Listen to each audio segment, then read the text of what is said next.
Alrighty, welcome back, ladies and gentlemen. It is LaughNgamez here. I'm back with another Starcraft 2 1 versus 1 bot AI cast. We have got ourselves what should be a good one here today, as it's going to be a bot I haven't cast very often. I think I've cast it at least once. It's Puck. And taking on Puck is going to be Mulebot, a Terran bot known for its wide variety of crazy strategies that, honestly, they generally seem pretty good, despite being outlandish at times. So yeah, ladies and gentlemen, before we get too far into this video, make sure to go ahead and click that like button. If we can get a like for every syllable in Maganatha, that would be amazing. Leave a comment down below saying more bots if you want to see more of these bot matches. And then subscribe if you haven't already, as we see the makings of a dirty cheese happening. Puck going for a quad gateway proxy. Looks like Mulebot is trying to return the favor on the other side of the map, but Mulebot's build seems, yeah, double gas, double proxy Rex is a little bit crazy. Presumably, there's going to be at least one tank involved, based on the chat tag. And yes, it's just going to be a race to see which bot is able to kill the other quicker. Notably, we do have that speed binding on Puck, so that is going to allow it to pump out as many zealots as possible. That's what allows you to really power up these cheeses. Notably, we only get one zealot starting for now from Puck, so I'm wondering, is it like waiting to start up all the others at the same time? This might be a bit familiar.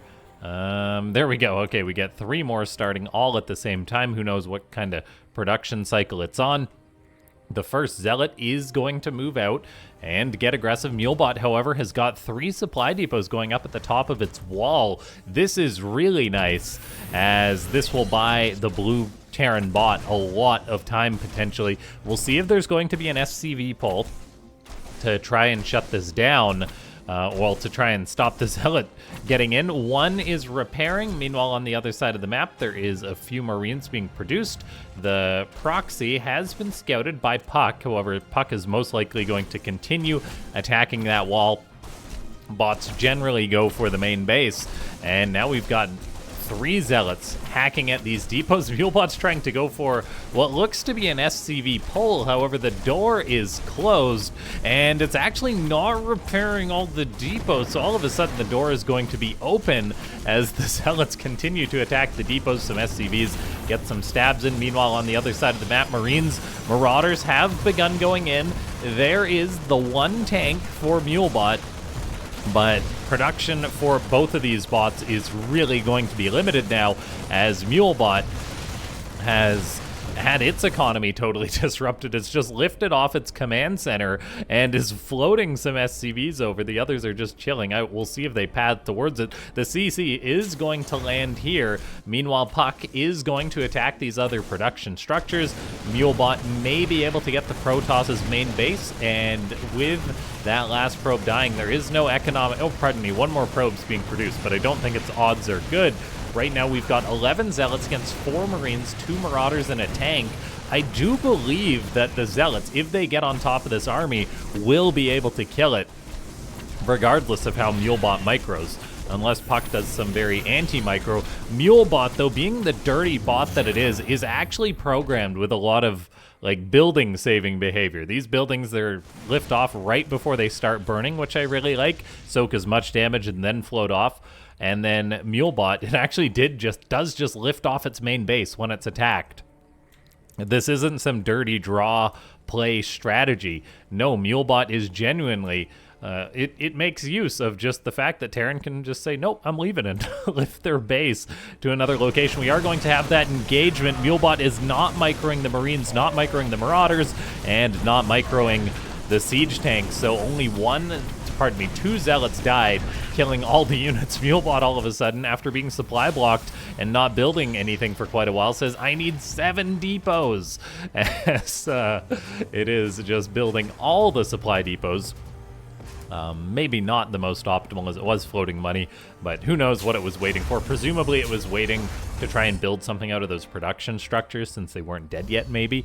Now we have got another barracks building, as Puck is going to be showing us a very important feature in StarCraft 2 bots. You can program a rushing bot first. The second thing you're probably going to program is to have your bot have some sort of logic to scout the map when it thinks it's won a game. Because right now, Puck, it's killed the enemy main base as far as it knows, but it has not actually gone ahead and found the other location. So you need to have some sort of scouting method in. There's a lot of different ways to go about it as a bot author, and it does look like Puck is just tracking to all the bases, as is generally a good idea. You will find most enemy bases. However, slow zealots doing it as a group is exactly that, slow, and that's why some authors, they'll send out like one unit every which way. In scrappy situations like this, though, you just got what you have. We'll see if Puck is going to be able to find Mulebot's base. Mulebot is building another command center. It's producing concussive shell marauders. Unless these zealots get on top of the base real soon, I think Mulebot might just win this one. As Puck, yeah, it's just going to all the bases, but it's taking so long to do so. Mulebot, meanwhile, now producing marauders. We'll see if it attacks or not. Generally, it's pretty aggressive when it's just trickling out units, so one marauder is heading towards these gateways. This will be a good test for the pathing of Puck. Are those zealots going to try and get the marauder? It appears that they might be. I'm not too sure, as Puck microing the zealots is issuing just a few commands to them. A constant 36,285 APM. So, looks like Puck is respawning. So that's another thing you have to consider when you go for your pathing. If your unit, that's a pretty fair logic. If you don't know where any enemy buildings are, go for nearby units. And so these zealots will actually get on the marauders of Mulebot. No micro being attempted by the blue Terran bot. The zealots are then going to go back towards their pathing. And that's another thing you have to consider. Okay, do I just reset the state on the search, or are we going to resume it and have some sort of memory for scanning bases to ensure I can win a game? Puck, however, does actually find one of the mining bases of Mulebot. This is quite important. There is a chance that the red Protoss may win. I don't think it's super likely, since Mulebot has 30 SCVs that could potentially just fight the zealots.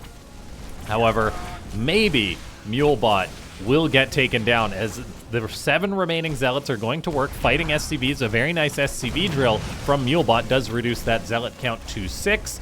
The zealots are attacking supply depots, going to be killing some SCVs, but I'm not sure that yeah, Mulebot will die. We have a very funny position for yet another command center being constructed. That one's a little bit obvious, Mulebot. We see, though, that factory soak damage. It lifted off again. SCVs are now fighting a zealot. One zealot can kill quite a few SCVs, but the micro can improve the odds for the workers as another zealot goes down. We've got these 3 guys hacking and slashing at this space. A few more marauders are being produced, though. And we'll see if these SCVs can dispatch these 2 zealots. If these 2 zealots die, I think the odds are looking quite nice for Mulebot. Looks like, yeah, they will indeed perish, as workers might be the ones to secure the victory. 2 more marauders pop out, and Mulebot is going to take this one, I think. Like, we've got 2 more marauders being produced. There's still 20 SCVs, a 3rd command center going up. Yeah, a very fun match, though. It gave me the chance to talk about just sort of the logic you have to think of for my bot in my brief jolt of programming. I was just like, okay, just check the bases as you do. Have some sort of timeout for not seeing any enemy units, that kind of thing.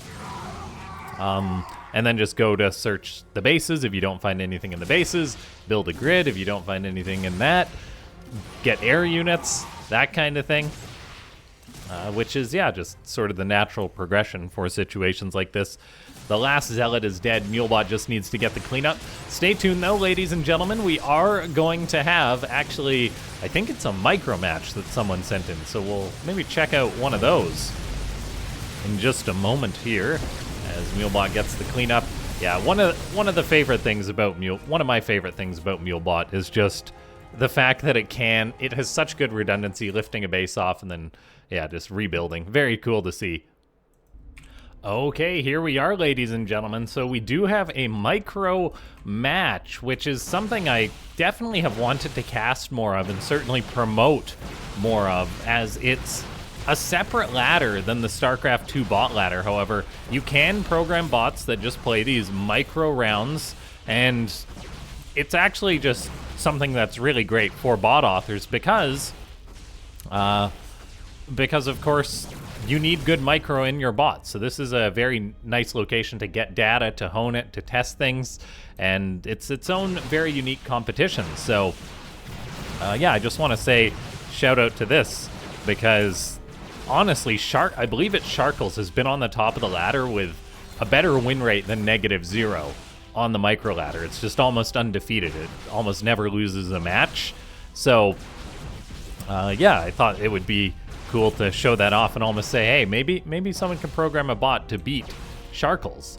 And it looks like we might actually have that here. As Creepy Micro, a bot I don't think I've ever seen, is off to a very good start as Probes and Adepts are coming on in to fight each other. It's a mirror matchup, so it really is all about the micro and the programming for this. So yeah, Adepts versus Adepts, Probes versus Probes. Looks like Sharkles is doing all right with lots of probes, but while the unit numbers were in its favor, the quality is not that good, as Creepy Micro is going to be able to get a 3-0 lead on Sharkles. This is quite impressive, as we've got Probes and Adepts fanning out for Creepy Micro, really splitting them up, and then getting the Probes on top of the Adepts of Sharkles. Looks like it is targeting down the Adepts as well. And yeah, just really nice micro from Creepy Micro. I think I'm going to have to creep their profile after this game. Adepts versus Adepts, and yeah, very clear win from Creepy Micro. Now we've got Zealots and Stalkers. Zealots and Stalkers, both bots forming into a line. Very similar strategy. Well, it's just so difficult. I almost want to slow this one down a little bit just to really pay attention to what's going on, as we have got, yeah, Zealots and Zealots and Stalkers. As, oh gosh, it's just so difficult to break down what's going on. Looks like Creepy Micro consistently is doing a good job keeping its ranged units alive, which can be a winning situation if the game, well, it just can be a winning situation if you ignore the ground units and just prioritize shooting the enemy ranged units. Then you can just in theory kite with your own ranged units, although Creepy Micro did shoot down the injured Zealots before dispatching the Stalker, so that is curious. Slow Zealots and Stalkers creeping towards each other. Nice target fire. It seems that Creepy Micro just gets the shots off on the enemy Stalker quite quickly. Zealots are preventing Creepy Micro from pathing forward with its Stalkers. Oh, if we actually click on the Stalkers, we can see the queued up attack commands, as it is trying to prioritize those injured units. And oh, is it just forming just like a tree? Like, it's basically clicking on all the enemy units in an order of priority, which definitely makes a lot of sense. And yeah, look at that, 3 Stalkers against 1. Creepy Micro is doing very well, as it's got a 6-0 lead against Sharkles. Sharkles, I assume, hasn't been updated in quite some time, because it has just been sitting on the top of the tip top of the AI micro ladder. And so yeah, ladies and gentlemen, if you do enjoy these kind of micro matches, let me know. I could honestly watch this in like step by step, pause, play, just to break down exactly what's going on, sort of the programming logic that's been employed by these authors. This one is looking pretty promising, I think, for Creepy. It does have 2 Stalkers in the upper right, sectioned off by 2 Zealots. One of the Stalkers actually gets cornered, and it does manage to slip out, but still goes down. Then we've got 2 Adepts and a Stalker against 2 Stalkers. Can the Stalker of Sharkles target down the Stalker of Creepy Micro? Then the Adepts are not as big of a factor. Yeah, looks like another victory here for Creepy Micro. Ladies and gentlemen, if you do enjoy these botcasts, click that like button, leave a comment down below, subscribe, and just big thanks to everyone who is a YouTube member. I think I don't need to necessarily click on this because I am just going to pull up the ladder. I kind of want to break this down. Let's see, we've got Creepy Micro P, which is what this is, and Sharkles. Creepy Micro P is a newer bot, so this is a newer project from perhaps not super new author, but pretty new. Actually, yeah, quite new. The author joined, the 7th month of 2025. July? No, June? I think July. I don't know. I'm bad with that. I can tell you up to the 3rd, and then I can rattle off the last few. The ones in the middle are lost. Yeah, very nice micro from Creepy Micro. So a new bot author is rising to challenge the micro ladder from these bots. Sharkles has been updated. I'm curious as whether it's actually getting meaningful updates because of the framework. Both bots are blinking away, and yeah, looks like Creepy Micro is doing okay. Both of them utilizing Blink, I believe. Is Creepy Micro even using its ability Blink? Yeah, I do believe so. I guess the idea, you can't track projectiles, I don't believe, but there is sort of other logic you can use. Like, you can track when a unit's taken damage, what units are nearby, and do lots of work with that. This one is quite close. It's 8-0 so far for Creepy Micro, blinking and dodging shots quite well. It appears, looks like it's one stalker to one stalker. At this point, it's just right-click on the enemy, and you get that victory. Neither of these two stalkers is blinking, funnily enough. But, yes, Sharkles is still very much on the top of the bot ladder. Creepy Micro has got a nice win rate itself, but not quite catching up to it. So we'll definitely pay close attention to it.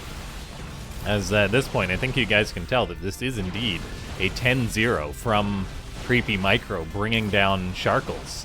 So very, very impressive. How much of a snipe this was, I don't know. But it appears that there is quite a few wins from Creepy Micro against other bots. Like, it's not got a fully green result. Like, maybe showing some weakness to some of the Zerg bots still. However, yeah, very exciting that there's a new challenger. I haven't talked about it, but I have been quite curious as to when we'd get one. So, well, if you guys want to see more of these just at the end of videos, let me know. I'll see you next time.